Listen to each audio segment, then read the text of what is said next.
Well, good afternoon, everyone, and welcome to the Metro Outer Development Assessment Panel meeting of the 10th of October. My name's Tony Aris. I'm the presiding member. I'll introduce the other panel members. Nima Premji, who's the deputy presiding member. Lindsay Baxter, who's specialist member. For Part B, City of Rockingham representative, we have Councillor Buchan and Councillor Jones. From DAP Secretariat, we have Claire Ortlip and Kelly. And we have Chris Parlane and David Banovich from the City of Rockingham, and we have two applicants. Welcome. So with that, I will formally declare the meeting open at 2 o'clock. I acknowledge we are hosting this meeting on the traditional land of the Whadjuk people of the Noongar Nation. We acknowledge the Aboriginal people as the traditional custodians of Western Australia, pay respects to elders past and present, and the ongoing connection between people, land, waters and community. The meeting will be run in accordance with DAP Standing Orders 2024. The meeting is being recorded and live streamed on the DAP website. Members may refer to technical devices to assist them in considering information. Item 2 is apologies. We have nil. Item 3, members on leave of absence. We have nil. Item 4, noting of minutes. Just for information, that minutes of previous meetings are on the DAP website. So we move to Part B of the agenda, which, as I said earlier, City of Rockingham. Item 1 is declarations of due consideration. Members, I'll ask you to declare that you have considered the information Part B of the agenda and Part B related information, noting two separate R13 requests for additional information, which were received on the 8th and 9th of October, respectively. Members, if you're able to declare by raising your hand. Or duly declared. Thank you.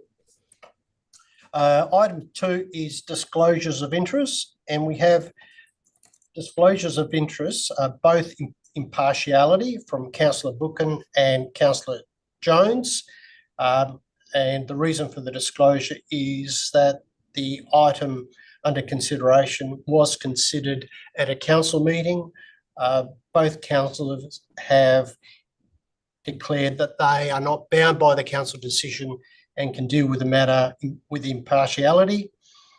In accordance with Section 3.3 of the DAP Code of Conduct, I've considered the disclosures and I accept that both councillors can participate in the meeting and vote on the item. Members, are there any additional declarations of interest? No? Okay, thank you.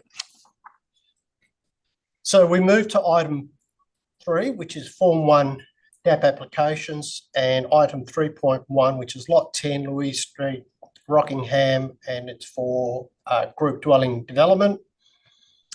We have two presenters, Catherine Morey from Stella Living and Nick Grinrod from Rise Urban.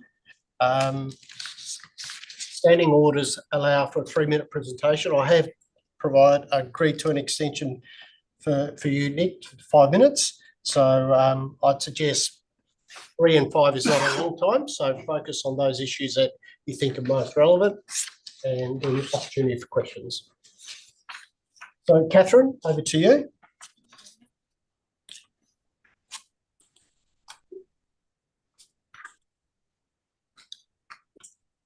Stella Living is a not-for-profit charitable institution that is listed on the DAP's Community Housing Provider Register.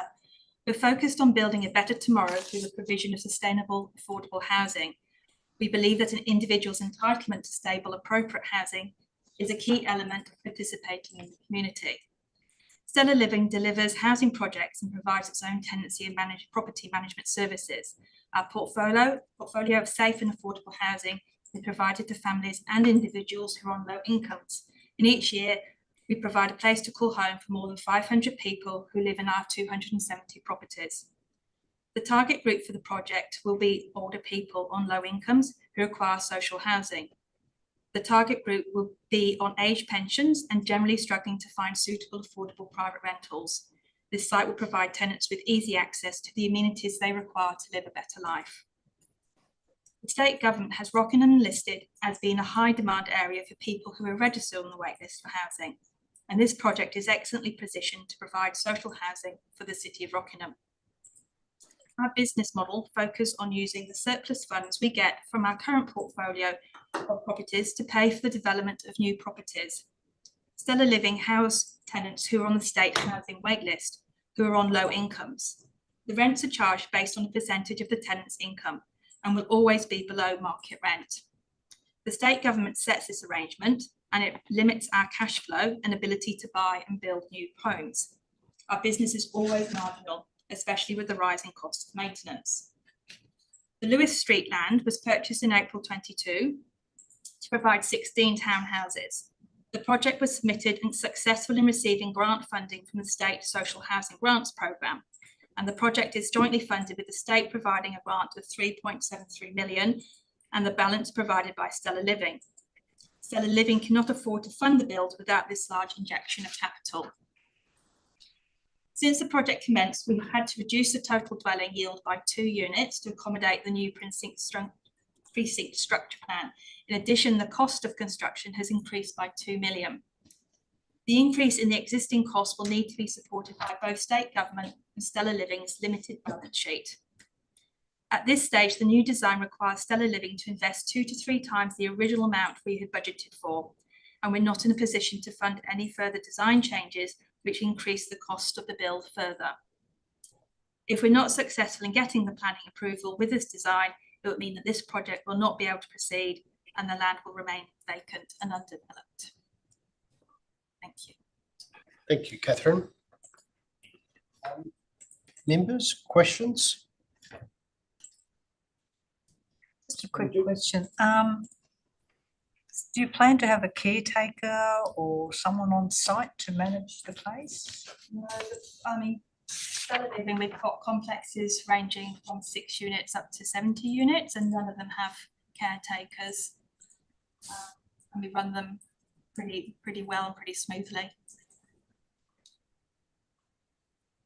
Catherine, you mentioned some of the costings. The costing that we've got in front of us is 4.1 million. Has it increased since then for this development? I just got my, oh, I've got it here, sorry. Bear with me. It possibly has. Let me just see.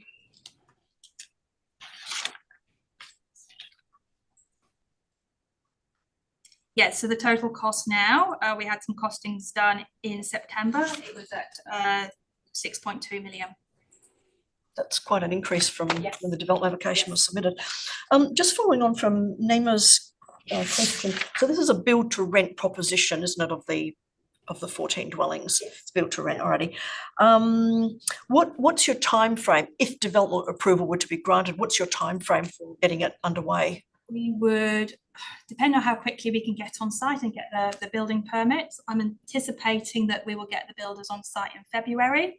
And at the moment, we're talking to have it finished within the same year. So I'm hoping to have it near completion or completed by December 25. Okay, great. Thank you. That's all from me. Catherine, you made a comment in the presentation, and I think your submission refers to it as well, about costings. Now, it's regrettable that in WA right now, construction costs have escalated substantially. That is not a matter that we take into account. We can't. It's our consideration will be based on the planning framework and planning merit of the application. I think it's probably not a question to you, but yeah, I'm happy for you to respond to that. But that's one of the parameters that we just cannot consider. Understood. I suppose I'm just making the point that we've reached the limit of what we can afford to put on that site, and so if we're not successful, it will remain undeveloped as a plot of land. Are you able to just perhaps provide some examples of what Stella has provided elsewhere in Perth? In Perth, yes, we've got 3 complexes in Mandurah. So we've got one complex that's got 20 units, one's got 70 and one's got 40 units. Very similar layout to what we're proposing in Mandurah. We manage those from the Thornley office fairly well because we're targeting it at an older age group. They tend to run quite smoothly and actually they look much better than the private owned rentals surrounding our complexes. So we do manage things to a high standard when we really. And then we've also got a complex in Thornley and another complex in Redcliffe. And in the submission, I think it's community housing. So who owns the buildings? Stella Living. Stella Living. Okay, and it's not non-for-profit. It's a not-for-profit organisation. So we're operating, yes, by the board, and then we work quite closely. So we are registered with the Department of Communities. We have to maintain that registration, and they make sure that we comply to all of their requirements. One final question for me, and that is around the selection of the site. And maybe you or Nick might be the person to respond. Why did Stella Living select this site?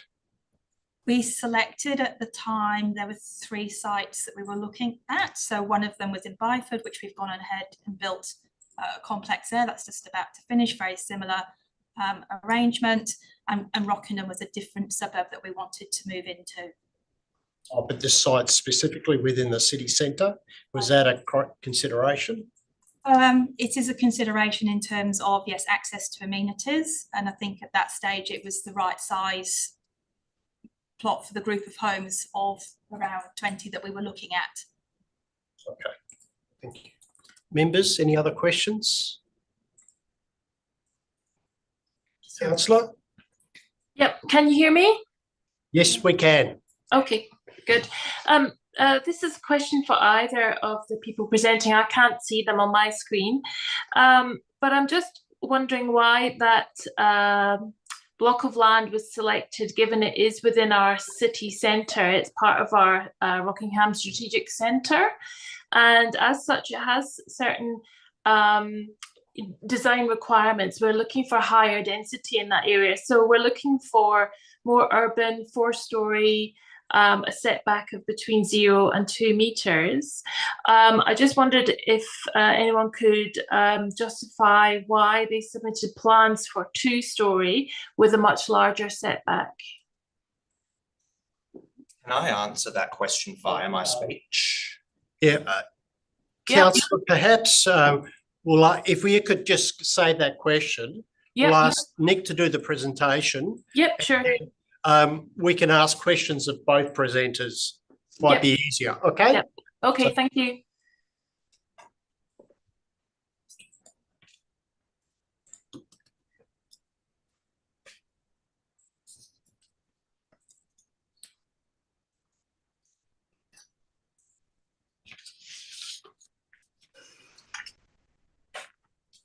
Thanks, Catherine.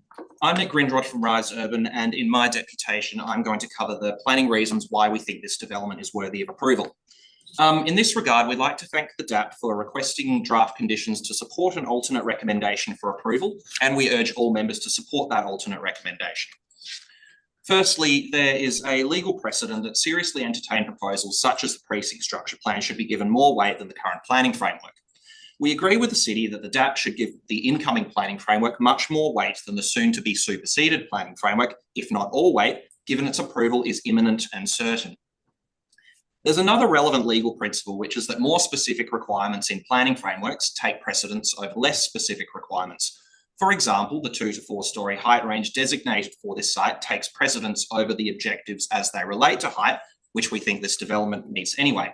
The reason for that is because the structure plan has determined that a 2-storey height is consistent with the intended future character of the area as set out the objectives. If it wasn't, the height range would be different. I must admit that I was confused when I first read the RAR's description of this development as suburban instead of urban. Here's a comparison with a typical suburban house that you'll find less than 300 metres away from this site. That being said, we accept that the structure plan's visual examples for the suburban form are more similar to our proposal than the urban form, but that's not the correct question to ask. The correct question to ask is whether the development is consistent with the structure plan's urban street frontage description for this site. This slide shows that this development quite clearly has an urban street frontage as per the description. Terrace typology, tick. Landscaping and courtyards in the setback, tick. Balconies, tick. Living on the street with appropriate vertical separation in the form of a fence, tick. The front setbacks are the key area where we are asking the DAP to exercise discretion, because the DRP has advised, and we agree, that it's a better outcome for this site and this section of Louise Street. These are the 3 approved, proposed and existing developments along this section of Louise Street, along with the 2-metre setback in red. This development isn't really going to impact the continuity of the building frontages. It continues the alignment of the Lot 9 building, and then the easement provides a transition to the building alignment on Lot 304. You'll also note that the Lot 304 building is set back much more than 2 metres from the street in places too. Also importantly, there will be no buildings across the road, only public open space. The public open space will provide quite a substantial sense of openness along this section of Louise Street, and this development responds to that immediate context. We think the setbacks are a good outcome and warrant approval. On to pedestrian access. The R codes do not specifically require us to provide a separate pedestrian path to Louise Street, and in any case, we've exhausted all options to provide one that's legally protected. This slide shows the 2 easement options that we looked into, sharing Lot 9's approved fire access footpath and to use the spare depth in Lot 303 between the carriageway easement and lot boundary. Given both landowners have refused to negotiate with us, we're asking for the DAP to acknowledge that in practice, residents are likely to travel as per the green arrow, protected by bollards, which isn't the end of the world. To summarise, if the imminent planning framework doesn't want a 2-storey townhouse development such as this to be delivered on this site, why does it list group dwellings as a D use the same as multiple dwellings? Why does it permit 2-storey building heights, which we're proposing? Why is there an issue if we're delivering the terrace typology that the structure plan's urban frontage type asks for on this site? Despite this, the RAR is a refusal report for a social housing development during a housing crisis with a deferral recommendation as window dressing. We hope it's clear that this development is a good outcome for the site and the broader community. And for that reason, we would greatly appreciate if the DAP members supported an alternate recommendation for approval, subject to the city's recommended conditions with 2 exceptions. As mentioned in the written deputation, we have advice from a level 2 BPAD practitioner that the vegetation across the road is woodland and not forest. So we do not support condition 12 and request that it be deleted. Condition 13 would need to be updated as a result. We also think the first dot point of condition 14 should be deleted, as we've already confirmed that Australia Post support for letterbox location. The evidence is in the written deputation. I'm now happy to answer any questions along with Catherine too. Thank you. Thank you, Nick. You didn't use your 5 minutes. Okay, members, questions? Yeah, I have further questions. Yes, Councillor. So the first question seems to have been responded to, and I might ask our city officers when we get to that section of the agenda. My second question is the direct connection for Louise Street from the back block, the access easement, and going sort of via a carriageway with no footpaths. Can the applicant justify why that is a good planning outcome, please? I would say it's not the best planning outcome, but I think given that the site was subdivided in the 1990s, the easements are existing, the lot has been sitting there for quite a few years. We've looked into all alternatives, and I guess what we're asking the DAP to weigh that outcome against is the benefits of this development in terms of the social housing, and that pragmatically there is still a way for pedestrians to get to Louise Street without actually conflicting with cars. The land immediately between the site and the carriageway that's not technically protected by easement has bollards along it. We understand, but don't know for sure that they're there for private parking purposes for lot 303. So that would imply that each bay would be allocated to a certain person. So for example, on the weekends, chances are it's unlikely there will be any cars there, and it's protected from the carriageway. Again, we don't know all of this for sure because as we provided in the written deputation, the landowner wasn't really having a bar of us contacting them and asking to work with them. But in any case, having been on site and working on this project for 2 years, as I said, I don't think it's the end of the world. Okay, thank you. And third question, there was a design review panel report which was produced, and there were principles. They were evaluated at 4 red, 5 amber, and 1 green. So could you please provide me with your interpretation of the design review panel results? As we mentioned in the written deputation, we have addressed quite a few of the issues that the design review panel raised with the design that they were presented with, keeping in mind that was July last year from memory. We've had 2 design changes since. The design they were presented with had 2 of the rear townhouses as single story, as we were trying to provide diversity. It also had 16 townhouses in total instead of 14. The townhouses were admittedly quite thin.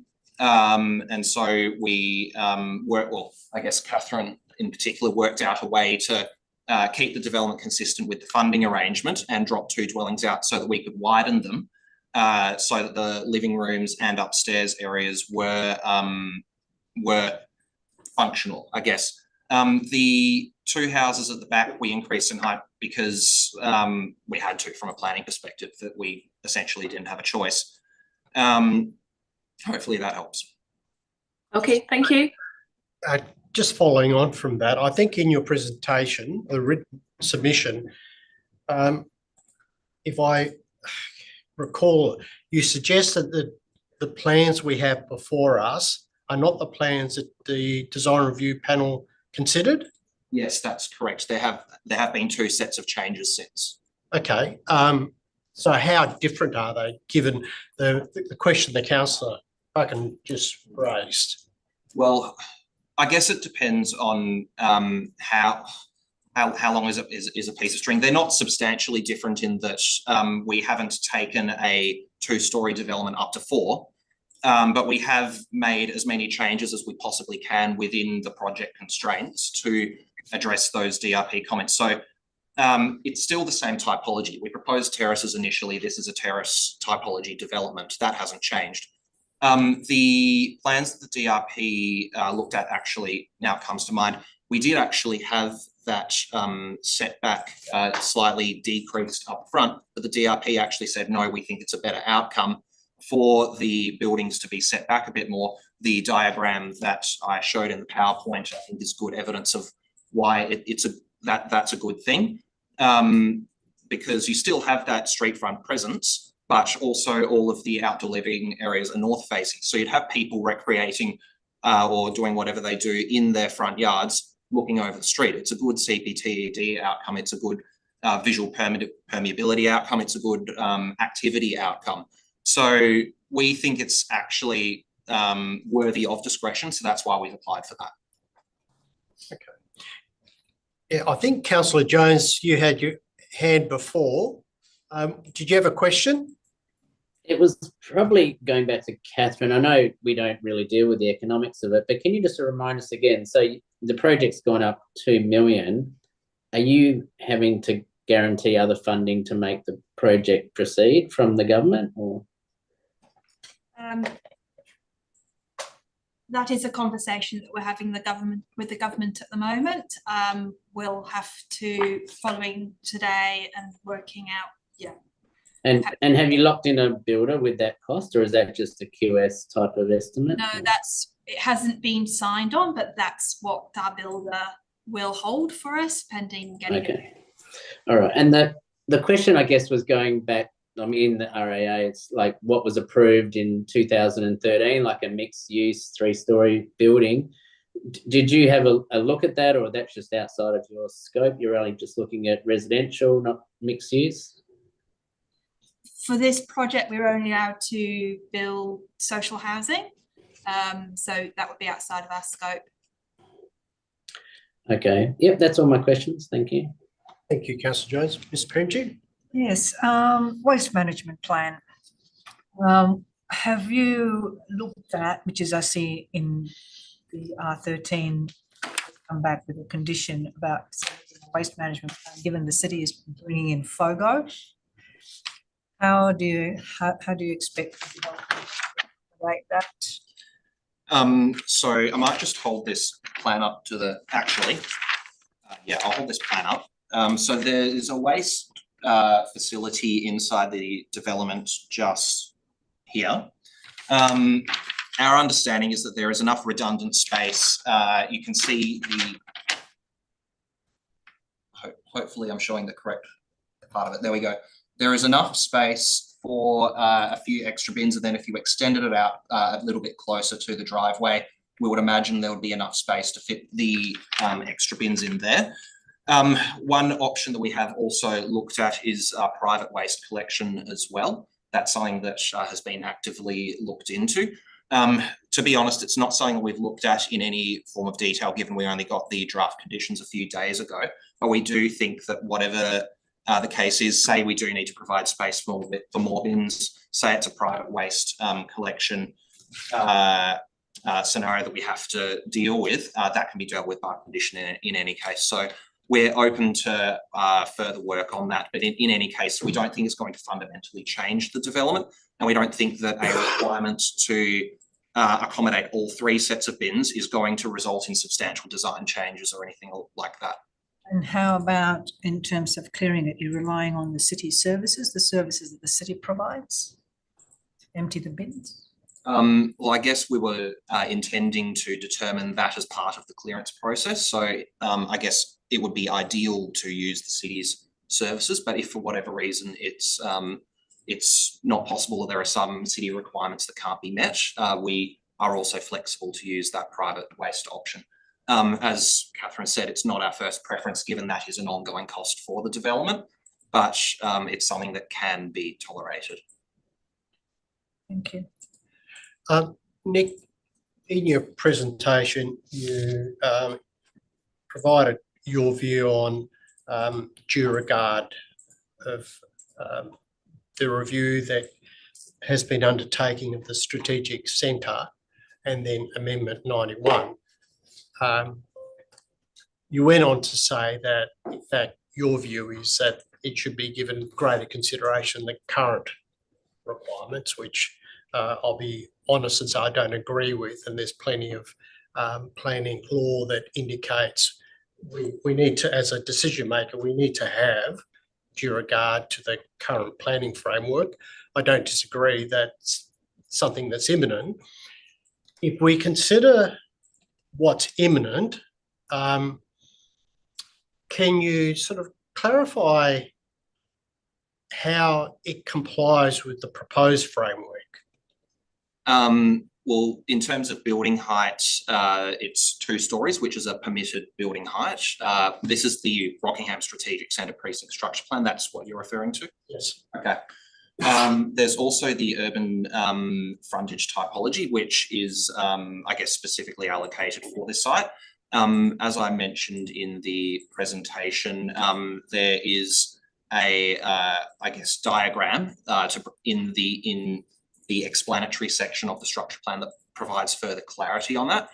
There's actually nothing from what I can remember in the statutory section. So I guess I've treated that as a guide rather than as a written planning instrument, because the instrument itself, part A, the statutory section, only refers to urban street A. So of course we go to that, that part B, I guess, to provide clarity. And the images show one thing, and then the description, which is what I mentioned in the presentation, is quite open-ended, I think. And so is this development exactly in line with that picture? No, but I also don't think that's the point. I think the point is we use the text and the images as a guide to determine what should be appropriate for this site. And then that has to be considered in relation to the statutory section, which says 2 stories. So I accept that the setbacks don't comply with the new planning framework, but again, the panel is able to give due regard to the planning framework and many other considerations, such as the DRP advice, or you can get as high level as you want, orderly and proper planning principles. And ultimately, we're asking for the panel to give greater consideration to the DRP advice. There was a list in the written deputation, the immediate context of the site with the POS across the road, the diagram that I showed in the presentation again, which shows that the building frontage is going to be reasonably consistent along the frontage. I think there are a lot of planning merits for that setback in particular to be approved. Thank you. Another question I had related to the pedestrian access. And if you want to just hold up that little plan to the screen. Is that your presentation? Would you like me to give? Yeah, that would be better, I think.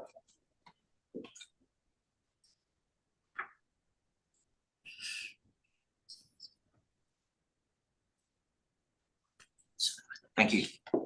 If you show the site plan. The site plan? Yeah.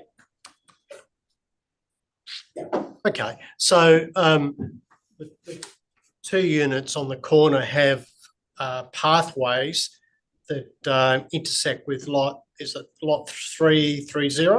303, yeah. So putting to one side the balance of the planning framework, those 2 units would work, would they, in terms of pedestrian? These 2 in particular, I believe there's a condition in the draft conditions. Sorry, let me quickly wade through the paperwork to fix that. And we are more than happy to fix that, essentially by providing, can you see the mouse? A footpath that goes within this site over to this point here where Louise Street is. So we can actually really easily solve that problem via the condition that I recall reading earlier today that requires, yeah, there we go. 14, last dot point. For units 1 and 2, provides a pedestrian gate with direct access to the Louise Street Road Reserve. I will also add, I've looked at that option and compared it against the minimum and average site area under the R80 code, and we don't have any issues there either. So yeah, we're more than happy to amend the plans. So the pedestrian arrangement, we couldn't, that doesn't work. In terms of unit 14, does the courtyard, which is a corner one, isn't it, 14? It's this one in the top left corner. No, sorry, I meant right down the bottom. Oh, this. Yeah, Unit 1. that one there. In terms of courtyard area, does it comply based on that plan? I can't remember off the top of my head. I think it might be slightly under. We did provide design principle justification with the development application to the city. My understanding is that given the city did raise a question about it initially, and we provided more information about that, essentially because this development is a social housing development for elderly people. Elderly people have different needs. Some of them aren't as mobile as others. Others might require a larger area for whatever reason. This site frontage effectively provides us with a mix of different sized and outdoor living areas, which provides for different functions. So because it's a build to rent development, Stellar Living will be managing who goes where. It may be that there's a particular resident who would prefer something that's really easy care and doesn't really need all too much space. Of course, they need to be provided with some space. So we think that it's a workable and manageable outcome for that reason. And I'd also add that it's this 1 out of the 14. Yeah, and I understand the logic of that, but as a design principle, providing an appropriate level of amenity, irrespective of who uses it, is an important design element. And on the face of it, that unit doesn't seem like it's going to get that. I guess if you take out who might use it, it's not large, that's for sure. But I would also argue that the context of the proposal should actually be given consideration in terms of that design principle, because the design principle itself, I guess, calls for for example, primary garden areas to be functional. How do you define functional? The first thing I would do is ask who's going to use it. Well, and we won't debate the issue, but in the absence of being able to dictate who uses it, which we cannot, in making a decision, we need to have flexibility and some degree of consistency. And that's the reason for the question. My final question related to the council's position about the BAL rating. I think you said you've had preliminary advice by a bushfire consultant. Yes. Has an assessment been done to confirm what the class of vegetation is? Yes, so we submitted a BAL report with the development application, and that BAL report contains that full assessment, and the conclusion in that was that it should be classified as woodland. The city assessed it, and the city's position is that it should be classified as forest instead. Our position is that, well, we've gotten professional advice that someone has staked their name to as a qualified practitioner that they disagree, and so for what it's worth, I don't know if the professional in the city who provided their advice is a qualified practitioner. I'm happy to be corrected on that if they are. And it will be a question to the city's officers. And the practitioner that you used was at level 2? Level 2, yes. So for what it's worth, the main practitioner was level 1, but for that specific issue, they went and got advice from a level 2. Okay, all right. Thank you. Members? Thank you. Nick, just a couple of questions from me, actually. Just going back to the issue of Lot 303 Chalgrove Avenue, was the owner of Lot 303 consulted on the proposed development? Do you mean formally as part of the DA process? No, just as a neighbouring landowner. Yeah, so we approached them, it would have probably been about a month ago. We've set out quite a lengthy list of, I guess, reasons why, this is in their best interest. We're happy to negotiate. Given that, of course, if I was a landowner, I would, want to assert my rights, that kind of thing. And we, I guess, offered to, construct it, make sure that the easement wasn't going to impact the car bays that are there. For what it's worth, the depth of that area is 7 metres. Australian standards requires a car bay to be 5.5. So there is actually 1.5 metres worth of space. No car bays will be lost, but they just said, no, we're asserting our right as landowner to say no, and that was it. Okay, so that's the issue of the sort of pedestrian access, but the issue of the 2 units that have access onto the truncation, I know you've proposed an alternative. Were they aware of that in your current plans? No, we didn't talk to them about that. Okay, so they haven't seen that aspect of it already. Okay, just another question on the materials and colours. They're kind of mostly olive green and sort of brownish. Was there particularly from the Louise Street perspective, was there a reason why that colour palette was chosen? I guess that was design. I forget the term. It was a decision of the architect. Catherine, do you have any? I don't have the background on no. that. I guess if that's an issue, we can open that one up for discussion. Yeah, okay, that's right. I did look back through your application. I saw that there was a palette of materials and colours and so forth. I just wondered about that. Is the outside a painted sort of render? That's my understanding. Because it will be modularly, I guess, constructed and shipped in, it will all be done off-site, to my understanding. Is that correct? And then essentially brought in and put on the site.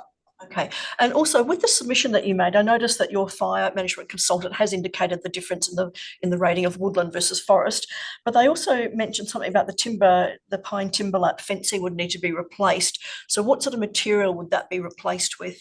It has already been replaced. From memory, it was a metallic material. So those comments were provided from the fire consultant. It would have been about 3 months ago. That was before the last amendment to the plan. We did fix that as part of that. Okay, so the timber panels that I could see in some of your perspectives would now be a ColourBond type of material, I suppose. Is that right? Do you recall exactly what material? No. I don't think it's ColourBond specifically, but it'll be some form of metal steel type material. Yep. Because ColourBond, you can do better quality than ColourBond. Okay, cool. All right, that's fine. Thank you, Tony. Members, any final questions? Not. Nick, thank you for your presentation. Thank you.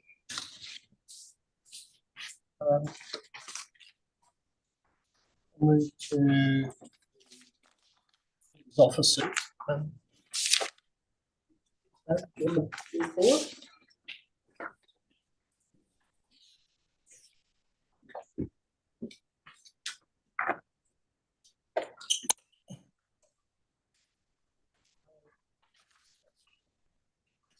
Chris, David, did you, either of you wanted to make, sort of provide any context to the application and consideration? Sure. In terms of context and considerations, well, I might just start quickly, if you briefly don't mind, just to provide a bit of an overview in terms of the city's position on some of the commentary that was made. If that's Maybe, David, give us some context and then respond to. the context, not clearly, is this is a strategic centre under the State Planning Policy 4.2.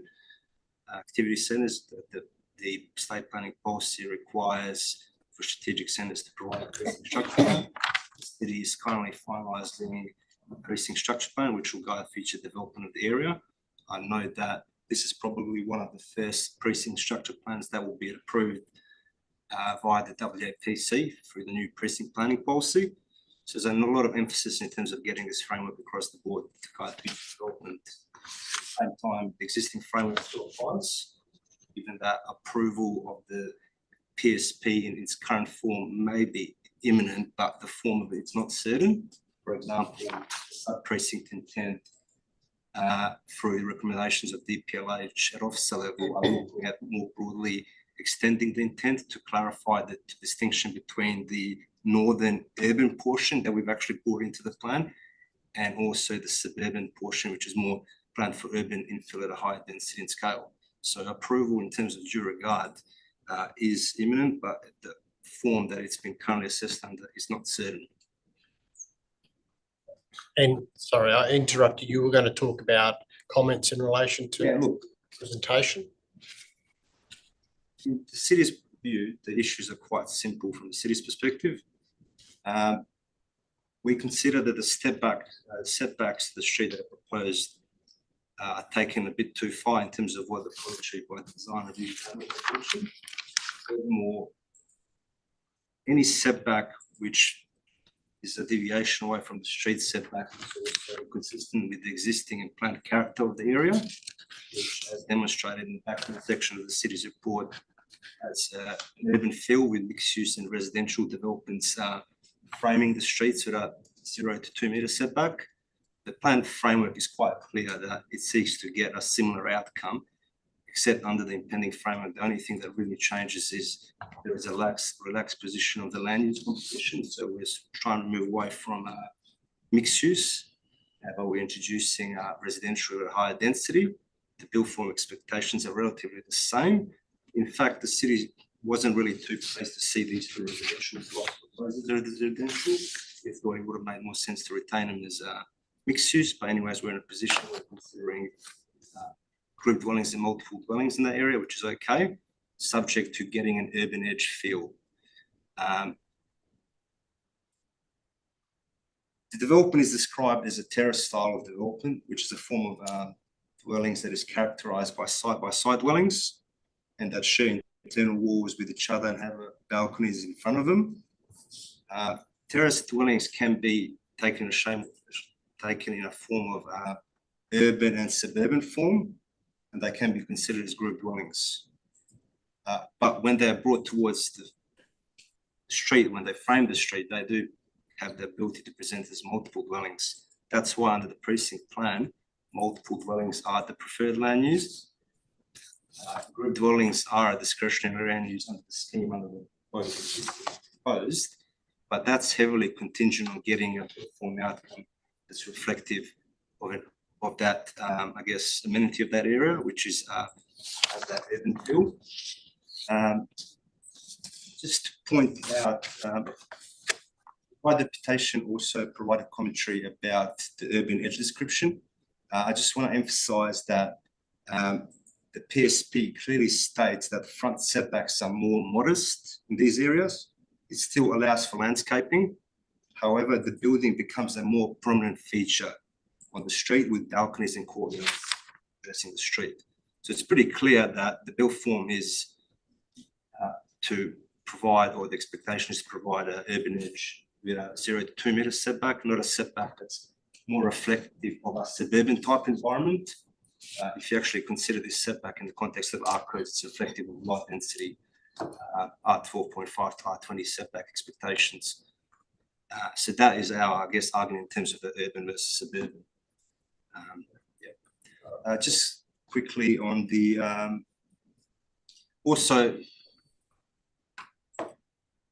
just quickly in terms of access, we disagree with, I guess, the proposed arrangement. We don't think it's orderly and proper planning to require pedestrians and the like to be using a right of carriageway access easement to gain entry to Lee Street. I also want to note that the bollards are in front of the car base, and those bollards open up and close off industrial parking. So any pedestrian parking outside of the green areas that are shown on the plan are effectively trespassing or walking on someone's private property without their consent. Thank you for the overview, members. All right, Ms. Premji. Got quite a few questions. The first one is the bushfire rating. Bell 19, how did you come about that? Sure. Australian Standard 3959, planning for buildings in bushfire-prone areas, contains fairly clear guidance in terms of how to characterise a vegetation plot. And at this stage, clear, I won't bring up a slide, which speaks 1,000 words. But essentially, where I'm going with this is that from a bushfire perspective, with regard to the tiered sort of canopy arrangement of vegetation, the bushfire threat really occurs due to the understory vegetation as opposed to the tree canopy vegetation, which in turn reflected of guidance. Go back to. It's just frozen up. Let's see, you might have to zoom in somehow. Difficult to see. I don't know if we can load that up.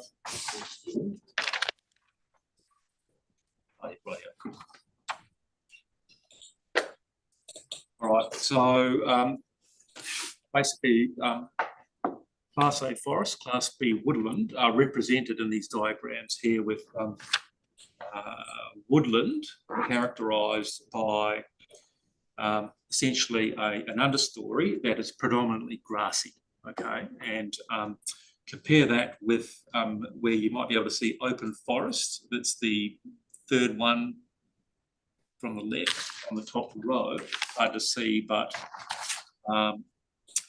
essentially the understory is very dense compared to what is expected under the actual standard itself. Now, this is from the Australian Standard. I'm looking specifically where it says Class A forest on the left-hand side. It's forest, low forest. Compare that with woodland, and in particular the text in the bottom right-hand corner, where it goes trees to 10 to 30 metres high. And it goes on with a prominent grassy understory. Okay, so this is clearly not the case with the vegetation in question. In fact, the vegetation is so dense it's impenetrable.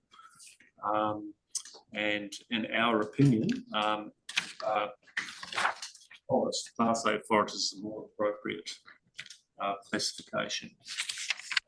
Leading on from that question, when the DA is saying Bell 12.5 and giving the city officer's opinion, Bell 19 seek to get an independent from the city's point of view? Well, at the city have all had training, level 1 training in bushfire settings. So most of the city of Rockingham is bushfire prone. We deal with bushfire management plans on a daily basis, and we collaborate and share information and knowledge. So in writing the report, this view that's expressed in the report is the collective view of the officers of the city of Rockingham. Thanks for that. My second question, again, going to design principles. Just want to get something clarified. It's been, Nick has just said that the plans that we've got in front of us is not reflective of exactly the design change that has occurred. That's in the context of that, and in the context of the report on page 25 of this agenda, where you have gone through the design principles and gone through whether non-compliant or compliant. Is that based on the designs that has been amended, or is it based on the original? It's based on the current design, current plans. So is it based on the amended one? Just to add to that, we do make it clear that in our view, the plans haven't substantially changed to warrant around the design review panel comments, because the key outcomes coming out of the summary of the comments was that the panel thought that the scale or the scale that's proposed, it hasn't changed in terms of height, does not meet the existing framework, the existing development area, it doesn't meet the plan framework in terms of height and scale. There were also some commentary about improving outdoor amenities, which they've done, but that's where we start to, I guess, disagree with the setback, because I do not believe that the panel was recommending the building be set back in a range from 2.8 metres to 8.5 metres from the street. My next one is the 13 in the presentation that was given by Nick, I think it was. Oh, there's another one, written submission. They've been to Australia Post and they've said no problems with the letterbox access. And however, in your draft conditions for the R13, you've actually put a condition there. How does the city feel about that now? Well, I might look, at officer level, we're put in an uncomfortable situation when our reports need to be endorsed by council. And then we put up an endorsed report by council for DAP's consideration. The council reviews the conditions that are endorsed. We've now provided conditions in the request of an R13 around matters that are, I guess, clearly not in favour in terms of the city supporting. So at one hand, we have no choice but to recommend that if it's going to be approved.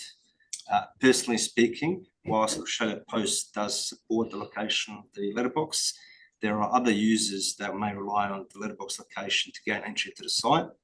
It's not just about Australia Post delivering, but it's a form of wayfinding. And given this is a it's essentially still a mixed-use precinct, commercial and multiple mixed-use developments, it would assist if there was a clearly definable entry point, and that will be through a letterbox location or a way that takes you directly into the site. I could just add to what David's saying. The city was required via Regulation 13 request to provide a recommendation and draft conditions of approval. Now, the city's recommendation is not to approve this, but we were required to provide the conditions. So what you will find in the conditions are specific conditions requiring changes to plans, et cetera, which are effectively band-aid attempts to try and sort of resolve some of the unresolved design elements. And in doing so, there's that, I think, condition in there with regard to requiring Australia Post's agreement, if you like, to deliver mail. But I think the broader point, as David mentions, it's not just about mail delivery, it's also about wayfinding because of the remote location of the entry to the actual development itself, being away from the public domain. And my last question, in the response that the developer applicant made to the City of Rockingham dated 28th of June 2024, can't read mine right, there is one C.2.5.1. You asked for further information on service utilities, plans on locations of the service utilities so as to ensure that the site distances were not constrained. I noticed that in the R13 conditions that you proposed, you haven't sort of mentioned that. Are you satisfied that Yeah. you're going to get details? The when you have a close look at the site plan, it's not an easy site plan to interpret by virtue of the way it's been prepared. So it's really difficult to sort of firm up what the actual width of the driveway is at the entrance, and therefore visual truncations and sight lines, setbacks and so forth. So look, on balance, we have formed a view that the width of the entry on the side boundary is wide enough with sufficient clearance to avoid sightline conflicts in terms of where the letterbox in particular was proposed. So the other thing about service utilities is, and under the R codes, there's a need to provide a plan for service utilities such as distribution boards and things of that nature, so sort of integrate. We don't have any information about, so I hope we've intended to deal with that sort of condition. So if the panel were to go otherwise, would you require a condition like that, or would you be I set think it needs to be one in there if condition like that? does that one. I think it's just a very quick response to the regulation. So, Thank you. Yes, thank you, David and Chris. Just correct me if I heard you incorrectly. Did you say something along the lines of you didn't support access to this site across the access easement? Did I hear that correctly? are you talking about in the corner? Well, are you talking about the corner or are you talking about the main access? In terms of pedestrian access, Yep. using the access easement on the adjoining lot, we certainly don't support that. You don't support that from the purpose of pedestrian access? Correct, yes. Okay. Legally, they've got the ability to operate vehicles within the easement corridor, which the second regulation 13, we provided the map showing green easement areas. So yeah, they have the legal ability to use that to get vehicles off the street and into the car park, but the manner in which pedestrians are going to navigate that corridor remains unresolved. And the other element of concern was the truncation across the front of units 1 and 2, because they denied direct access from the gates to the street. Yeah, okay, I sort of understand that component of it. But when we asked for some additional information in relation to the configuration of lot 303 and the whole access easement, there's plenty of area within lot 303 that people would just walk all over, because they're not going to know there's an easement there. Indeed, even the car parking, where people pull into the car parking, is not within the access easement, it's just within lot 303. So people are still going to be able to walk all over that land and not be trespassing necessarily. Through the chair, respectfully, they will be trespassing because there is an access easement. Now, we acknowledge that people will walk wherever they like, use a preference. Yeah. There's nothing stopping the landowner to putting another barricading that fence where people are, for example, walking past to gain entry.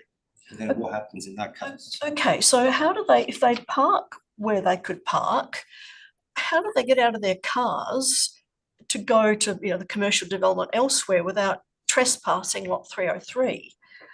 I mean, The car park on the adjoining lot is on the lot that the commercial development's on. So there's no issue whether or not people walk across the green space within that lot if that's where they belong. I think the broader concern with regard to the use of that laneway, it operates effectively as a private environment, and there's a lot of activity that frames that road that gives rise to a very intense use of that space by way of vehicles. which will only increase as the other undeveloped lots that also have access to that via the easement network to that space will come on board as well. So I'm happy to speak to that. Indeed, it's a pedestrian accessed environment, but people are not going to know, they're not going to see the invisible lines as to where the access easement is. They're just going to walk all over the land anyway. But I'll take your point on it and understand the issue about the 2 units on the corner. Now, just before that slide disappears, I can't read the writing on that. However, does your interpretation of it apply to the actual hazard protection zone, which is only, I don't know, is it 100, 120 metres? Or are you just saying because of the vegetation, which I just put up on my phone, you know, covers a much wider area, that's your classification of it as forest rather than woodland? Because I would have thought that in order for the applicant to have it classified as woodland, they're looking at the actual hazard protection area, not just the complete wider area, you know, sort of a kilometre away. On page 16 of the RA, there's an image there that might actually help respond to this. So, it up. The image shows the vegetation plot. It's this image on the right page. So, essentially on the north side of Louise Street, there is what they call plot A, which is that vegetation across the road. There's about 32 metre separation between that veg and the site itself. In fact, the road, being a hard surface with managed verges, effectively operates as an asset protection zone between the vegetation and the building itself. Yep. But we're looking at it from a bushfire perspective. We look at it in terms of the actual spatial extent of that vegetation plot. We look at the slope under the vegetation, and we also look at the density and the form of the vegetation to arrive at a conclusion. So there is a photo I've got here. Claire, is there a way I can bring up all of these 12 this one. Oh, so it's probably the next shot. It's okay. There she is. So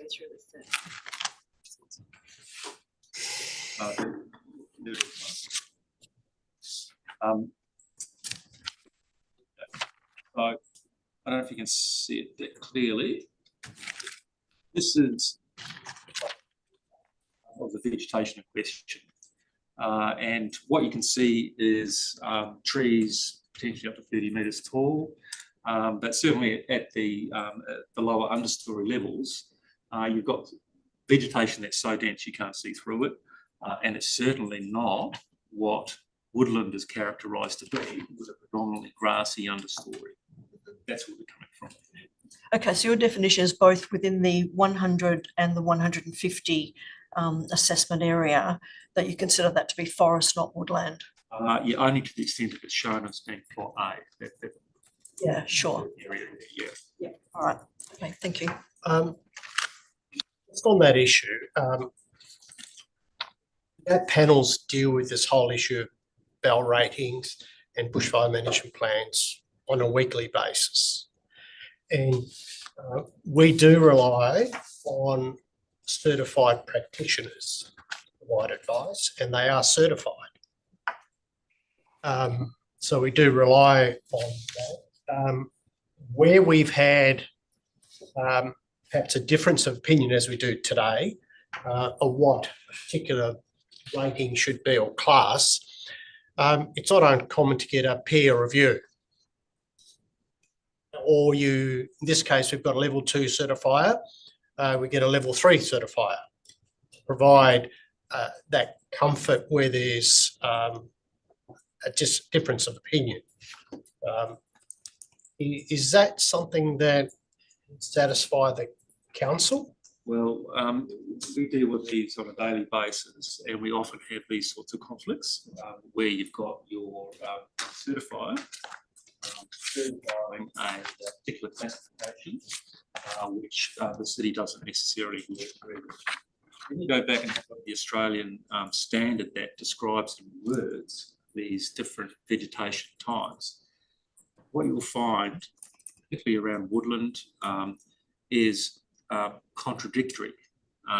statements with. No, I understand your point. So essentially, My point is, clearly we're not going to agree. When I say we, the applicant and the city isn't in agreement. We've got a certified practitioner saying it's something different. And that's the industry they deal with. And they are certified. They have liability in a situation where the assessment's incorrect.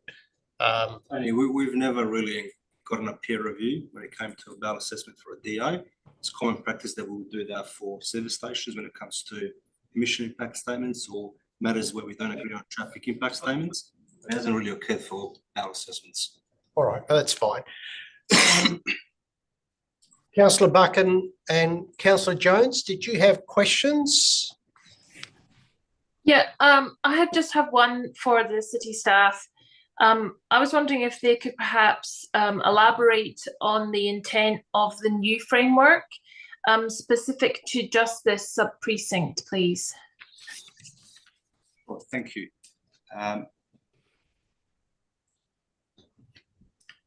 So at the moment, what we have is a highly ambitious centre plan framework, which was adopted by WPC in 2012. Which really hasn't seen too many developments fruition as planned under the framework. We sought to review the existing framework back in December 2020, so it's been about a 4-year journey now to get to this point. One of the main things that came through the preliminary engagement with the community was that the framework was highly ambitious and the investment and uptake to deliver such development in that area of that ambition just wasn't there. So we looked at a pragmatic approach where we can refine the framework in a way where we can encourage development and encourage development of a reasonable scale, which is commensurate to the strategic centre. As part of that review, we looked at the existing characteristics of the area. At the moment, this site forms part of the centre area, which is the land south of Charlegrove Avenue. Because we're transitioning it from a mixed-use commercial setting to a residential setting, we thought that we could get a reasonable built form outcome, which is in keeping with existing development through the requirement for R80 density with a 0 metre setback. Does that exist? Councillor Buchan, is that, do you have anything further on that? No, that's everything. Thank you. Okay. Councillor Jones, yes? Yeah, so thank you. So if the city staff, I know you've probably suggested modifications. So one is that front setback. Currently it's too far. You'd prefer it more closer to the street, but I guess then that compromises that private outdoor space north facing. So I guess, have you considered that? My other two questions, or if you want to answer that one first, just about the front setback. Happy to answer the first one. Thank you for the question.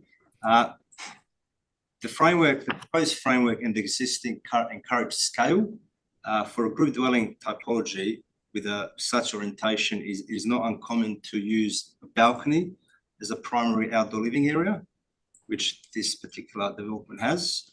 It is also not uncommon to have a 0 to 2 metre setback on the ground floor to provide for some kind of a courtyard, secondary amenity for outdoor living areas. And there are clear examples of that actually occurring down Market Street.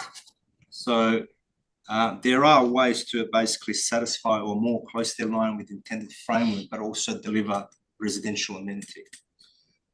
If I could just add to that, the terrace building typology, as we've come to know it over the years, has generally involved the built form in an urban context, mirroring the street boundary or slightly set back, but incorporates balconies recessed within the side of the built form as opposed to projecting out, which in turn, if the development was redesigned, would still deliver a similar outcome to enable the built form to be brought forward to the street. Sure. My next question is regarding pedestrian access. So again, you'd prefer direct pedestrian access to Louise Street for all the units. Is that correct? Or some sort of, public street entry? Is that with the letterboxes as well? Correct. The way to deal with this is to provide some separation in the front road built form to get a 1.5 metre wide pedestrian access path, providing that connection between the street and the rear run of units. Just Yeah. it's a matter of safety and eligibility. In that, using that access easement, got the developer on the corner which has 75 apartments, multiple commercial tenancies, which have a access way to the car park at the rear of this access diagonally. There are waste service collection points. There's a couple of other blocks that are yet to be developed, which will all add added pressure to that thoroughfare, which I also use it as a shortcut when I go home. So people are actually using it as a thoroughfare to gain entry onto Louis Street and back and forth. So it needs to be conducted in a safe manner. We're not convinced that the current thinking around this is safe or appropriate. There's over 300 car bays that utilise that space based on the existing buildings that exist on lots 303 and 304. And that will increase as the surrounding lots get developed as well. Okay, thank you. My last one just about your waste management bins. If they did go with the 3-bin system, just on your rough, have you done any calculations like they're all 2-bedroom units? I mean, obviously you don't have 1 bin per unit, but is there sufficient? And is the bin collection required to go onto Louise Street, or where proposed like off the vehicle access? Okay, so there's 2 things. One is the location of the bin presentation itself. So the site plan actually shows the bins being presented within lot 303, where the driveway drives towards the. If we can bring up a site plan. Yeah, no, it's on that near the access there. Site entry. So the city's waste services would be willing to collect the waste in that location, but not where there's 2 runs of bins next to each other, because that certainly slows them down with regard to moving things around to enable the bins to be collected efficiently. So by the time you factor in the 3rd bin, the FOGO bin, it's going to result in basically 2 runs of bins in that location, which is not an acceptable outcome from the city's perspective. The only other way I can think of dealing with this is through a revised waste management plan that needs to provide some details to indicate what other bin sizes and waste collection frequencies can be used so that the required volume of waste is cleared on a regular basis to service the development. So it may be on the site plan, you've got the bin store area with an arrangement of certain bins at the moment. It may be that you might have fewer but larger bins in a similar space that could then be serviced on a reasonably frequent basis to keep the available bin storage area available. So look, this is another one of these unresolved situations which we've endeavoured to address by way of condition. It's not fatal to the application, in my opinion, and can be managed. It's just unresolved. David, Councillor Jones, was there anything else on that? No, that's fine. Yeah, so just with the FOGO, I mean, there would 2 different bins collected every week, but there'll be 3 bins have to be stored in that storage. But it sounds like it's manageable. All right, thank you. That's all from me. Thank you. I had a question about the planning framework, and I think, David, you made a comment how, as a result of perhaps feedback, was that the word you used? That Preliminary consultation. Yeah, that perhaps the current framework was aspirational to the point that perhaps it wasn't achieving what the city thought it might want. But there's no point having that aspiration if you're not getting anywhere. The review, I take it, is perhaps less aspirational in terms of outcomes. It's again said the height of the building's potentially been reduced, and in this site, the mixed-use component's been removed as well. Is that correct? But the two-storey minimum still remains. We are currently working with the department on the minimum and how that's related in the framework. For the scheme amendment, the thinking was that two-storey is mandatory for all development, regardless of the subzone. That's fallen away from the scheme amendment for residential development. So it will still apply to mixed-use commercial and sub and service commercial sub-precincts, but not for residential. The PSP,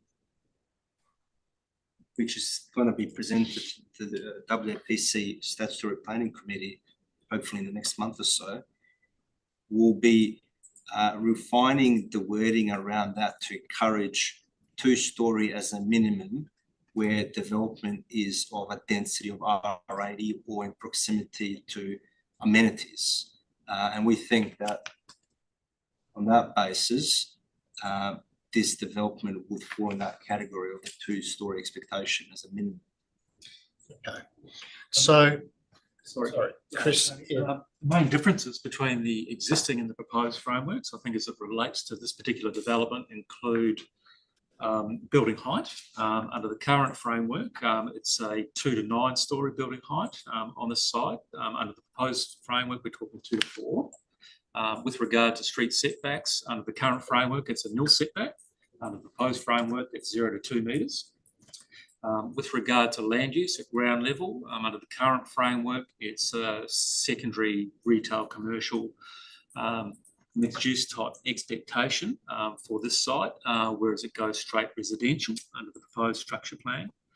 And coming back to your point in regards to the planning vision and the effects that has had in terms of evolution of the development of the city centre, there are a number of lots that, due to legacy reasons, are not big enough to be considered development lots and therefore haven't been developed. So what we're trying to achieve with the precinct structure plan is to unlock that development potential, to stimulate development by reducing the minimum lot area requirement to trigger development opportunities, which I think is about 1,000 square metres. This lot is consistent with that. But those are the essential differences. Which leads me to the sort of, in the planning frame, there's objectives which are aspirational, and then there's specific requirements. What I'm hearing is, in terms of the specific requirements, this proposal seems to generally meet those requirements. In terms of height, the setbacks can be varied, and that's not uncommon. In terms of front setback, the orientation, solar orientation, is a relevant consideration in terms of whether you have a wider or narrower, and whether you have commercial on a ground floor influences what the setback should be. Your view on that? So I guess the Part 2 report that accompanies the precinct structure plan has a couple of diagrams that refer to what's considered to be an urban street frontage type versus a suburban street frontage type. And the cross-sectional diagram depicts quite clearly, if you can find it on this, don't want to bring it up, what we're actually talking about. So on the right-hand side, it's hard to make out on the screen, but essentially what we're talking about is a prominent built form that presents well to the street with a minimal street setback, providing that horizontal separation between the built form. Some vertical separation between the natural ground level of the street and the finished floor level, which in turn also helps to maintain some privacy to a degree. And then you've got the bulk of the building mass that rises up according to this, 1 to 3 metres from the street boundary. Now, if you compare that with this diagram, which is representative of the suburban street, essentially this talks about setbacks, generous setbacks in the range of 2 to 6 metres, which is consistent with these plans. And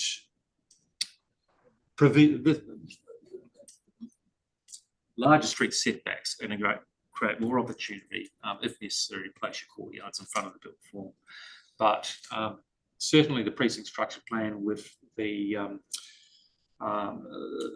street frontage type notations is very clear in terms of what it's expecting with regard to this particular part of the sub precinct. It's very different, the characteristic from Market Street East than it is from Market Street West within this precinct. And I'm glad you raised that, because the other consideration in my mind is the context. Now, on a major road opposite a park, so ordinarily where you might have a narrow setback, you might have activity on the other side of the road, and it makes sense to frame the street. Here you've got a wide road and parkland. In my mind, there's a valid reason for not necessarily being on reducing that setback, having a bit of space with the right orientation. Well, there's a number of considerations. That's possibly one of them, but we're also talking, because the city's concern here isn't just about the setback, it's also about the scale of the development, and that has been referenced in the RAR as well. Now, we haven't discussed that yet, but the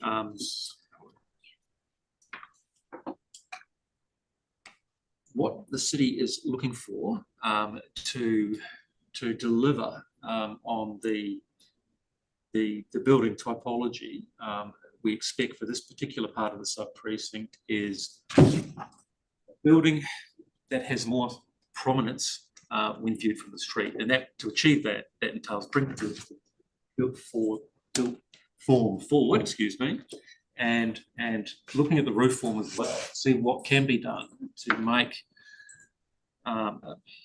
increase the perceived scale of the building without necessarily putting another story on top, if you know what I mean. Because I played with skillion roof forms, and they run both ways across from the street, back over the development, and they do little to really sort of emphasise and create that sort of perception of scale, which is one of the objectives of the city in this case.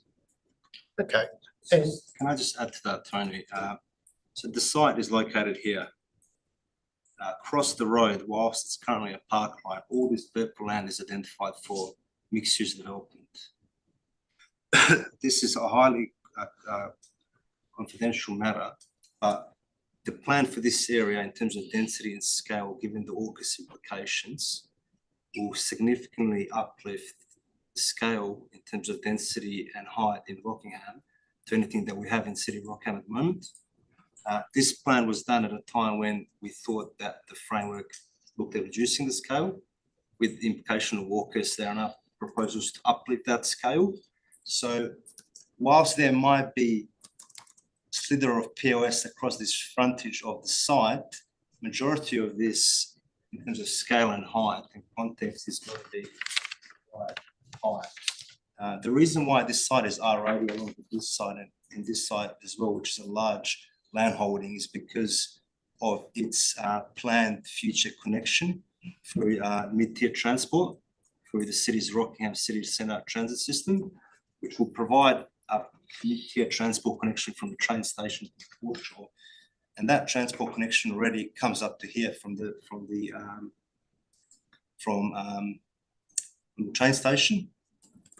The plan is once this is subdivided and developed, that it will continue through here and take you all the way to Rockingham.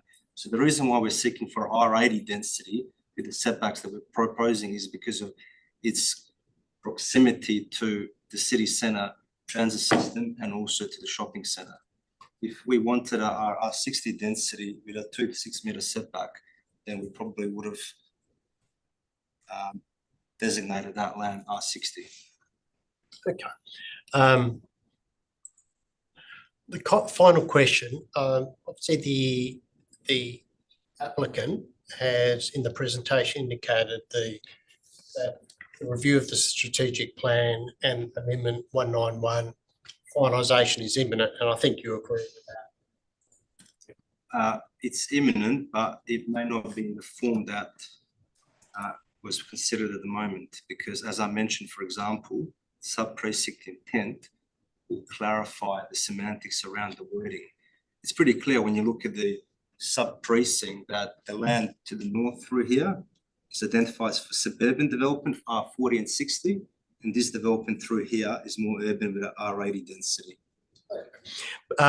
My question was the statement about due regard and what due regard the decision maker should give to the amendment and the review of the strategic plan.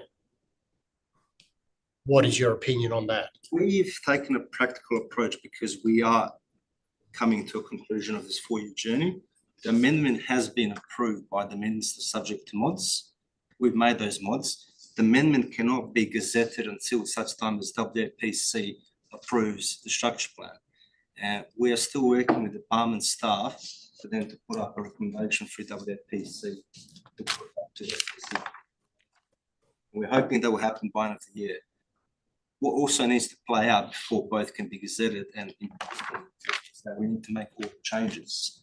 So in a realistic sense, I would say that approval and the ultimate use of those documents is probably going to be around February next year. Okay. And there are some things in the PSP that may change from now till then, such as the intent. All right. So, but in my mind, that's imminent. Are you saying the minister's determination will affect what the use of this site or the development requirements? Yes. So at the moment, it's zoned primary centre, city centre under the town planning scheme number 2. Under the precinct structure plan and associated scheme amendment, all of this land in the strategic centre will be strategic centre zone with subzones, and this particular land will be in a residential subzone with an R80 density. Okay. Yeah. All right. So, which is consistent with what the RAR suggests. Yes. So we've looked at it practically. We've just kind of focused on the areas of non-compliance that's transitioned from the existing framework into the proposed, which are mainly to do with the setback and scale. And we acknowledge that it's a 2-storey minimum, but Clause 67 talks to compatibility of development. There is state planning policy 7.0, and we've also had advice from design review panel in terms of scale. Members, any final question? Sorry, I do have one, and it relates to the recommendation. The recommendation effectively, if it was supported by the panel, would lead to a new proposal. Is that the intent? We support any development. We don't support development that will undermine the future framework. We've tried to negotiate an outcome through this process, and we weren't unable to do that. There were some discussions internally whether there should have been a refusal, and we thought, given that it's a community housing provider, we'll maybe try and give them another opportunity to work with the city to get an outcome that may be suitable. Now, we think that these changes can be implemented. It just depends on the applicant's appetite in terms of how much more do they want to do before a decision is made. To us, it's a matter of getting the framing right to be more consistent and not a meat and sandwich type development. And also, we're not asking for a genuine 3 or 4 story. We're saying, look, if you're on a city centre transit route, it's a key route into the city centre. You're not going to provide a genuine 3 or 4 story, provide a bit more prominence. And that can be done through multiple ways. With respect, David, I don't think you've answered the question. It would lead to a different proposal. It would be a site planning and redesign layout to an extent, yes. All right. Look, I just need to make clear as well, the city's made multiple invitations to the applicant to sit down and actually have a conversation about what it would take to amend the plans to get them into an approvable form. But the applicant's chosen not to take up those invitations and has proceeded to have the matter heard today. Okay. As is their right. As is their right. Yeah. Okay. All right, members. Any final questions? No. Chris, David. Thank you. I should have pointed out. We did also have a written submission, which was fairly comprehensive, from Cameron Leckie from Rise Urban. Members, you all declared that you'd consider that, so just remind you that we'd received that. Thank you. So we now move to the item, and we've got a recommendation to defer for a number of reasons. Is someone prepared to move the recommendation in the RAR?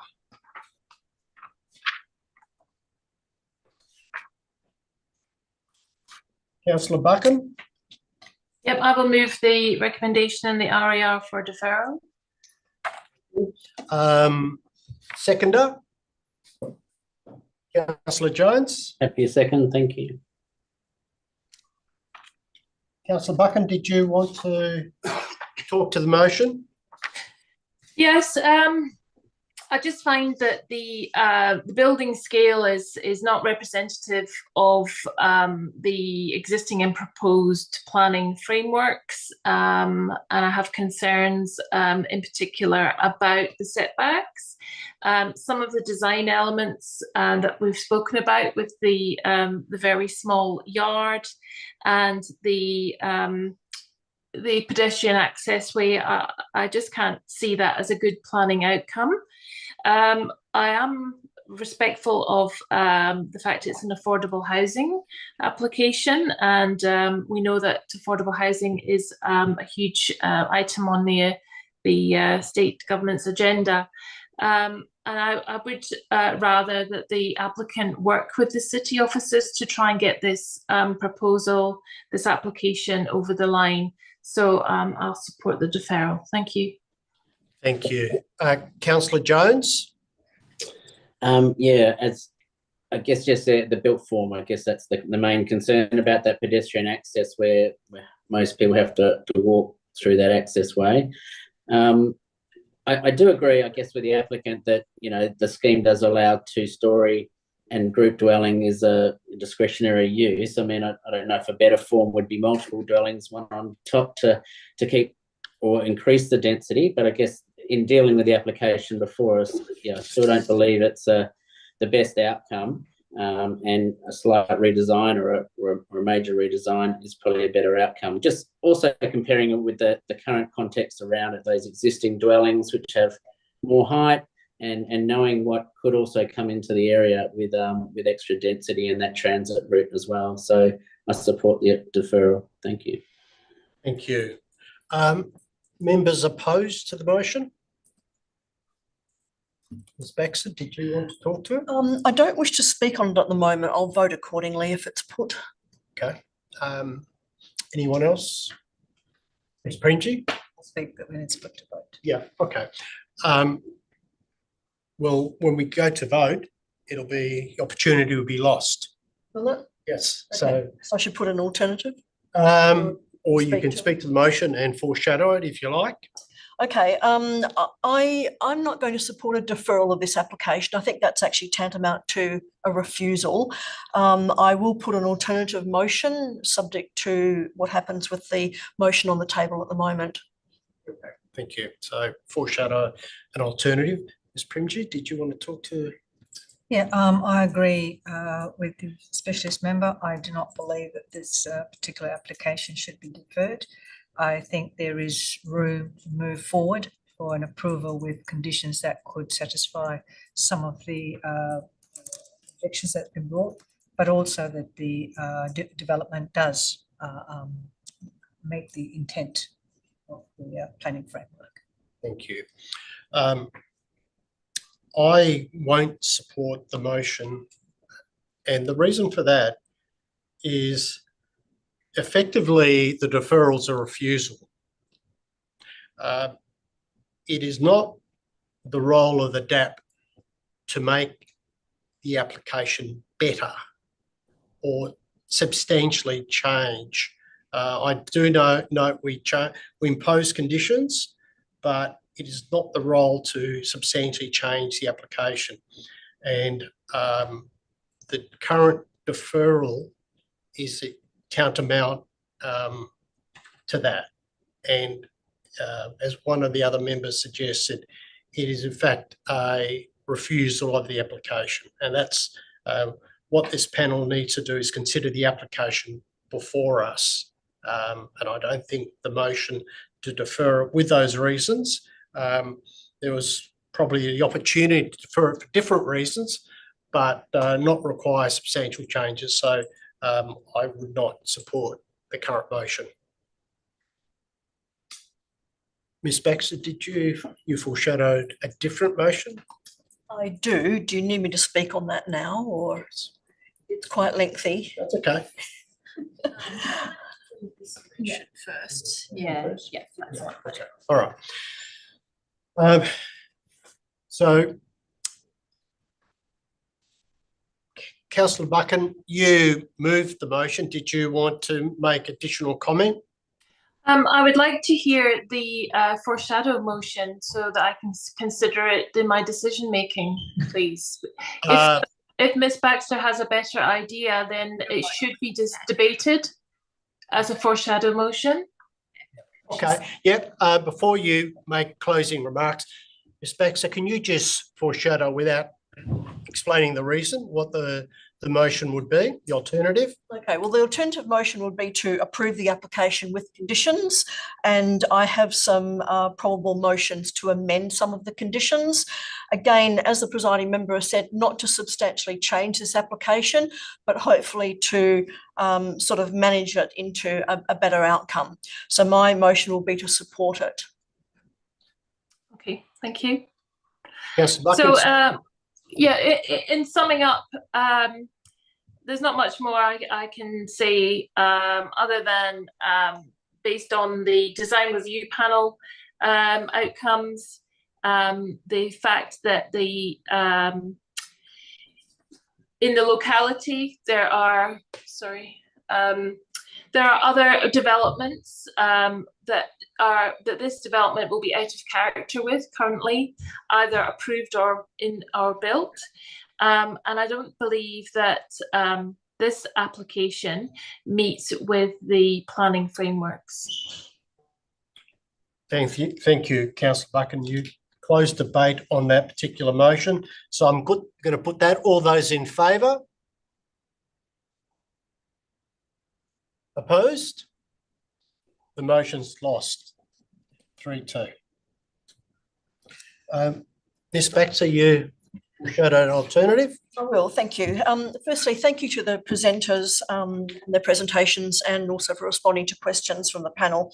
I'm of the view that this application is provable. Lindsay, can you actually Put the motion? and we'll get a seconder and then. Right, okay.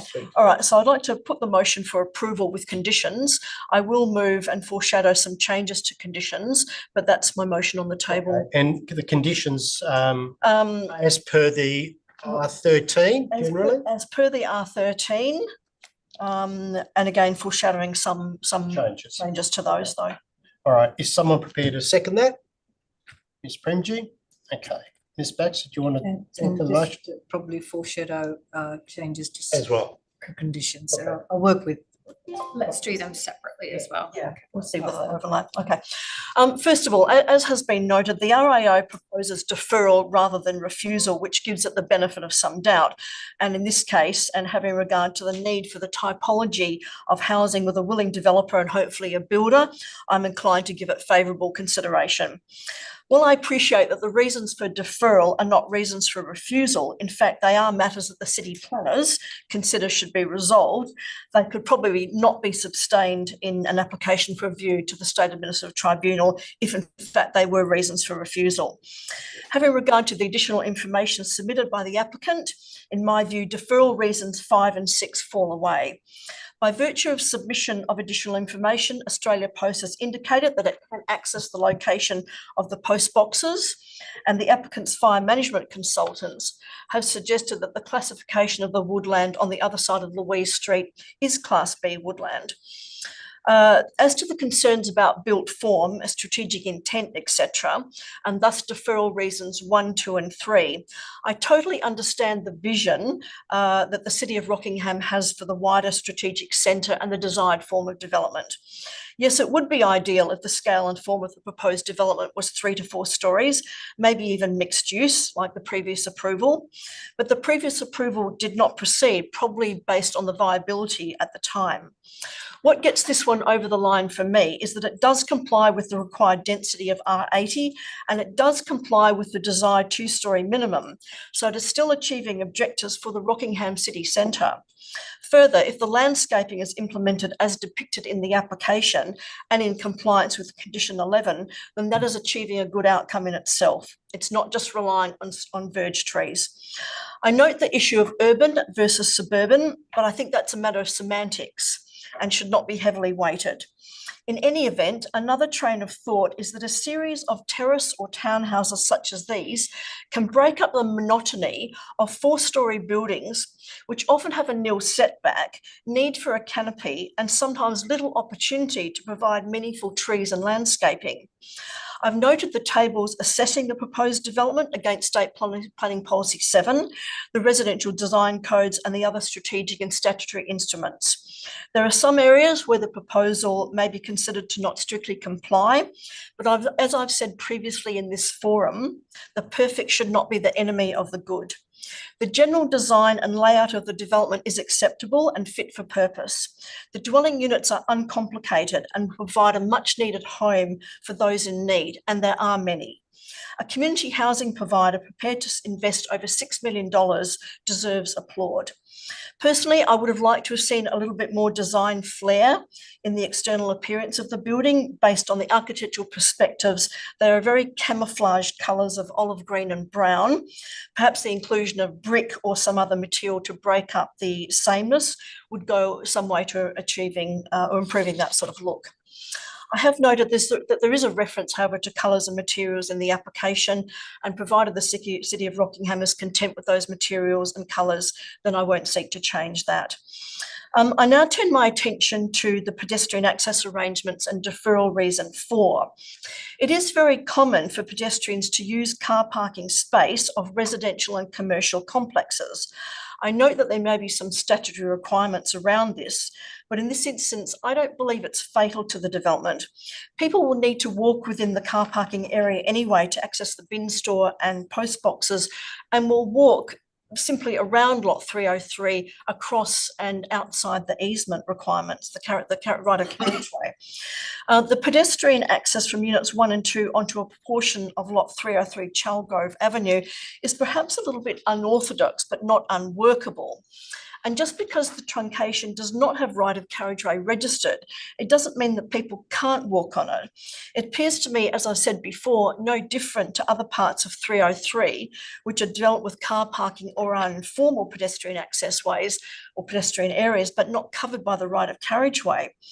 The registered right of carriageway appears to reflect mostly constructed vehicular access and thus circulation throughout lot 303.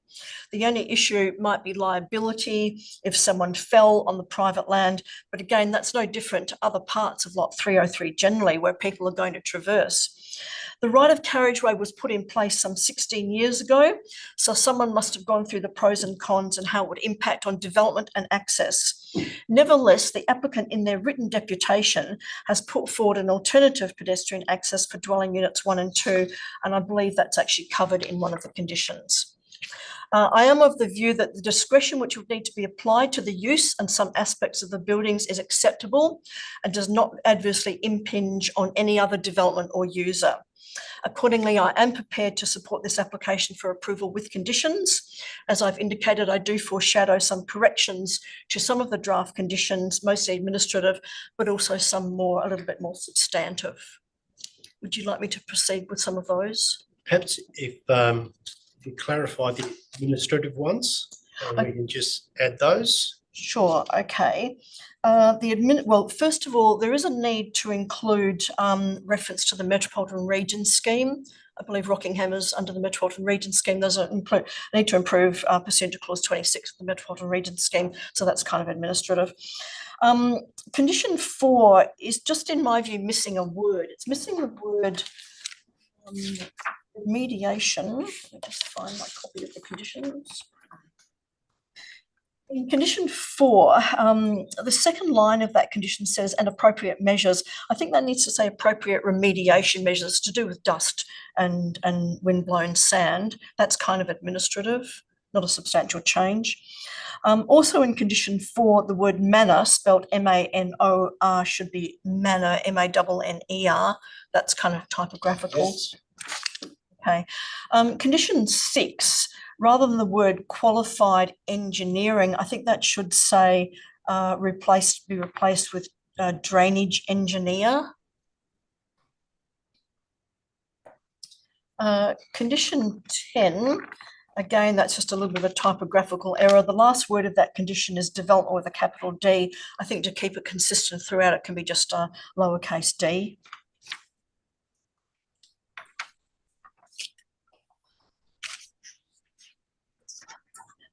They're kind of the administrative conditions. I think the other conditions that I would move are perhaps more substantive nature because they include conditions 12, 13. So before we move to that, Ms. Prendick, did you want to put the motion? Yeah, thank you very much, Presiding Member. I support the arguments put forward by Ms. Baxter. In addition, I'd also like to point out that where the bushfire is concerned, I believe that the bell of 12.5 is further justified than for bell 19 and has been well put forward by the the applicant with a certified assessment that has been carried out. The waste management concerns that has been addressed by the applicant, and I can see that it has been conditioned. So overall, I do not believe that this application should be deferred, as it does require a refusal, means a refusal and another redesign. And I believe that all the issues that has been expressed by the council can be addressed through appropriate conditions. And I also foreshadow a substantial condition to be added. Okay, thank you. Members opposed to the motion to approve? Wanting to speak? Can I ask the city officers for their feedback on the changes to the conditions, please? Sorry, what was that, Councillor Buchan? Can I ask for the city officers to give us some feedback on the proposed changes to the conditions, please? Councillor, we've dealt with that part of the agenda. So unless there's something specific, a specific matter on the conditions you want clarified? I would like the city officers to be able to feedback on the conditions. We haven't questioned them on the new motion before us. We only questioned them on the deferral. No, there was discussion. The council officers did discuss the conditions as part of the R13 advice. But they haven't been given an opportunity to speak on the condition alterations and additions. No, Councillor Buchan, there's understanding orders, we've dealt with that part of it. So unless you have a specific condition query. I don't have a specific condition query. My only request is that the city officers be able to speak to the proposed changes to their conditions. Firstly, Councillor, there's been no change to other than administrative. So we haven't dealt with any motions to change the conditions recommended by the council officers. Yeah, but Mrs. Prendick, I'm not sure if I'm saying that correctly, has another condition to add. Yes, but she hasn't made a motion and it hasn't been seconded, so there's no no need for a discussion. So would you like to talk to the motion? No, thank you. Okay. Councillor Jones, did you say you were opposed to the motion? Yeah, but nothing more to add from me, but thank you. Okay, all right. Both member Baxter and Premji have dealt with the reasons for supporting the application in quite a lot of detail, so I won't repeat that. But I will say group dwelling is a discretionary use and therefore it's capable of being approved under the scheme.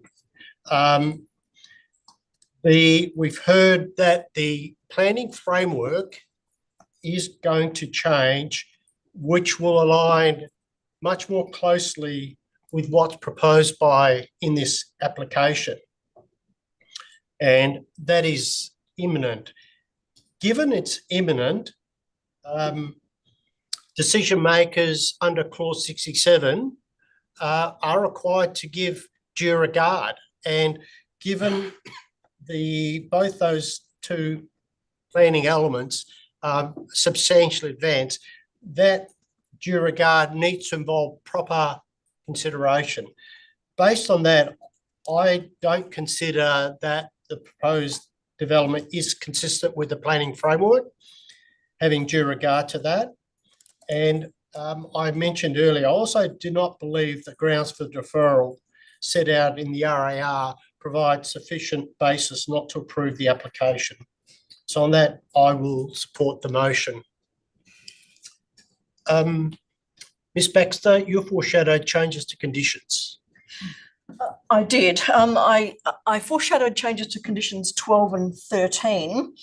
And to some extent, I've sort of been here going through two minds about that. I think I'll go with my first inclination. My first inclination was, in fact, to agree that condition 12 could be deleted. There is information from the applicant by an accredited fire management consultant that says that they disagree, of course, with the city's contention on the classification of the woodland. But I think, or the woodland or the forest, I'm inclined to agree with that. I did sort of initially put together some possible wording change to condition 12, but I think I'm comfortable enough to delete condition 12, which is in fact what the applicants requested. So the first motion, in fact, will be to delete condition 12. Can you also consider condition 13 does refer to condition 12? Correct. And there would be some consequential changes to that as well. Condition 13 as well. Yeah. Delete the reference to the condition. Yes. Okay. Is there a seconder to that? Ms Premji? Ms Baxter, did you want to make any further comment? I don't, but do you just want to deal with condition 12 or condition 13 as well? At the same time. Okay, all right. So because I do have a slight reconstruction of condition 13, it would be much along the lines as suggested by the applicant, but how it would actually read is the dwellings and any fencing must be designed, constructed and maintained to the bushfire attack level in the BAL report in accordance with Australian Standard AS 3959 2009, construction of buildings in bushfire prone areas. So I've added in the word the fencing there because that was the subject of some of my questioning. So okay, sorry. And it takes out the words required in condition 12 above. That's right. Okay. So I can reread that because my wording does take that out. Can you please? Yeah, sure. So condition 13, condition 12 would be deleted. Condition 13 would say the dwellings and any fencing must be designed, constructed and maintained to the bushfire attack level in the BAL report in accordance with Australian Standard AS 3959 2009, construction of buildings in bushfire prone areas AS 3959. Okay. And Ms Premji, you're happy to second that? Yes, I am. Okay. Ms Baxter, did you want to make any further comment? Not really, no, thank you. Ms Premji? I would like to do my other motion. And then we'll deal with this one. Okay, no further comments. Okay. Anyone opposed to that motion? Members, you understand what's proposed? Yes, I understand, but I'm opposed.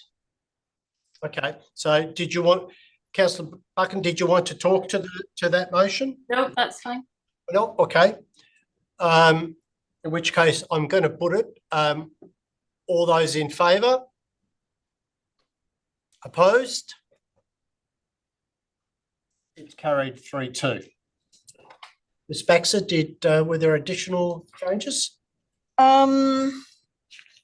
Yes, I think actually the first dot point of condition 14 can also be removed.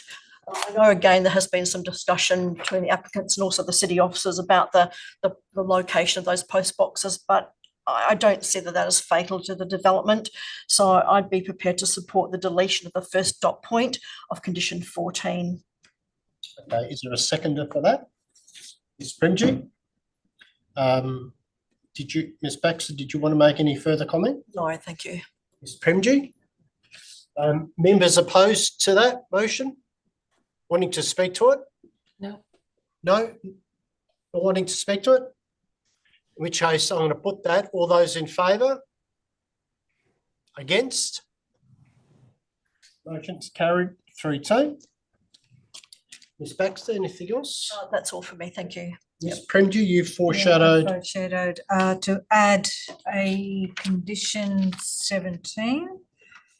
It's just picking up on previous discussions with the city officers to add prior to a building permit. Hang on, where am I? Prior to applying for a building permit, the applicant to submit a plan showing the location of all the service utilities to the satisfaction of the city of Rockingham. Okay. Seconder? Ms Baxter?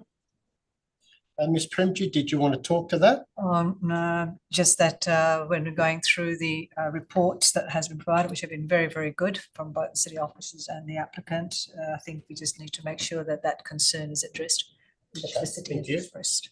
Ms Baxter, did you want to talk to that? No, that's fine, thank you. Is anyone opposed to that? Can I just, as a point of clarification, presiding member? So when we move the deletion of condition 12, I guess the remaining conditions would be renumbered, is that correct? So this would be impact 16 or? Yes. Councillor Jones, we would do that administratively. Okay. Yeah. Sure, no problems. Okay, so anyone opposed to the new condition? No? Anyone else wanting to speak to it? Which I will put the motion. All those in favour? Opposed? Okay, motion is carried 4-1. Primji, anything else? No, nothing to add. Thank you. Any other members seeking to change conditions? In which case, no. In which case, go back to the substantive motion, which was moved by Ms Baxter. Thank Any you. closing comments? Sure, thank you. I don't really have anything further to add. I think I summed it up in my motion to start with. I'm prepared to support this application and hopefully it can be built. Thank you. In which case, debate on that motion's closed. I'm going to put that. We have a motion to approve subject to conditions and which have been slightly modified. All those in favour? Opposed? The motion is carried 3-2. Thank you. Just finishing off the balance of the agenda. Item 4 is Form 2 applications. We have nil. Item 5, Section 31, SAT reconsiderations. We have nil. Part C, other business, SAT items and applications, Supreme Court appeals. They're listed on the agenda. Supreme Court appeals. Item 2, general business. Members, any general business? In which case, thank you everyone for your participation, and I declare the meeting closed at 3:58. Thank you. Jeez.